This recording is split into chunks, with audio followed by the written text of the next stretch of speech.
ಆ ಊರಿನ ಹೊರಗಡೆ ಒಂದು ಕತ್ತೆಯು ಮೇಯುತ್ತಿತ್ತು. ಆ ಕತ್ತೆಯನ್ನು ಹೇಗಾದರೂ ಮಾಡಿ ತಿನ್ನಬೇಕೆಂದು ಒಂದು ತೋಳವು ಹೊಂಚು ಹಾಕಿ ಕಾಯುತ್ತಿತ್ತು.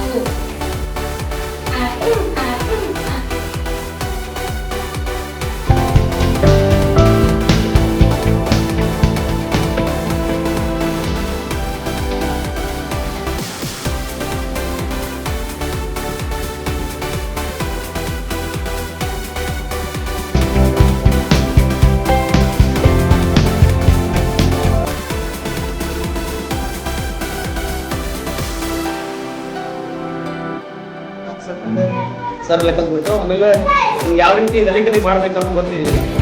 ಬಟ್ ಅದನ್ನ ಕಂಟಿನ್ಯೂಸ್ ಆಗಿ ನಾವು ಅಧ್ಯಯನ ಮಾಡ್ತಾ ಹೋದಾಗ ಗೊತ್ತಾಯ್ತು ಈ ವಿಷಯನ ಹೆಂಗೆ ಹ್ಯಾಂಡಲ್ ಮಾಡ್ಬೋದು, ಎಷ್ಟು ಕೂಲಾಗಿ ತೊಗೊಂಡು ತಿಳ್ಕೊಂಡು ನಾವೆಲ್ಲ ಪಪೆಟ್ ಶೋ ಆಗಿರ್ಬೋದು ಅಥವಾ ಮತ್ತೊಂದು ಮಾಡಲ್ಗಳಾಗಿರ್ಬೋದು, ಮಕ್ಕಳನ್ನ ಯಾವ ರೀತಿ ನಾವು ತಟ್ಟೆಗಳ ನಿರ್ವಹಣೆ ಮಾಡಬೇಕು, ಆಮೇಲೆ ಕ್ಲಾಸ್ ರೂಮ್ ಹೆಂಗೆ ಹ್ಯಾಂಡಲ್ ಮಾಡಬೇಕು, ಡೈರಿ ಯಾವ ರೀತಿ ಬರೀಬೇಕು, ಅದೆಲ್ಲ ಕಂಪ್ಲೀಟಾಗಿ ಮಾಡಿ ಮಲ್ಲಿಕಾರ್ಜುನ್ ಸರ್ ಅವರು ನಮ್ಮ ಬೆಳಗ್ಗೆ ಮೈಕ್ರೋಜನ್ ಮಾಡಿದಾಗ 8 ಗಂಟೆ ಬಂದ ಸರ್. ನಾನು ಸ್ಪಷ್ಟವಾಗಿ ಹೇಳ್ತೀನಿ, ನನ್ನ ಬಗ್ಗೆ ಹೇಳ್ಕೊಳ್ಳಲ್ಲ. ನನ್ನ ಕ್ಲಾಸಿಗೆ ಬಂದು 8 ಗಂಟೆ ಬಂದಮೇಲೆ ಅವರು ಸತತವಾಗಿ 80 ನಿಮಿಷಗಳ ನಾನು ಹೊರಗೆ ಬಿಟ್ಟಿಲ್ಲ. ಆಮೇಲೆ ಅವ್ರು ಯಾವುದನ್ನು ಹೇಳ್ತಿದ್ದಿಲ್ಲ ನಮಗೆ, ಇದನ್ನು ಮಾಡಿರಿ, ಇದನ್ನು ಮಾಡಬಾರ್ದಾಗಿತ್ತು, ಇದು ಮಾಡಿಲ್ಲ. ಅವ್ರು ಏನು ಅವ್ರು ಮಾಡ್ತೀನಿ, ನಾನು ಮಾಡ್ತಿದ್ದೆ ಕ್ಯಾಶುವಲ್ ಆಗಿ. ನಮ್ಮ HM ಅವರು ಭಾಳ ಸಪೋರ್ಟ್ ಮಾಡಿದ್ರು ಯಾವ ರೀತಿ ಮಾಡೋದು ಅಂತ ಹೇಳಿ.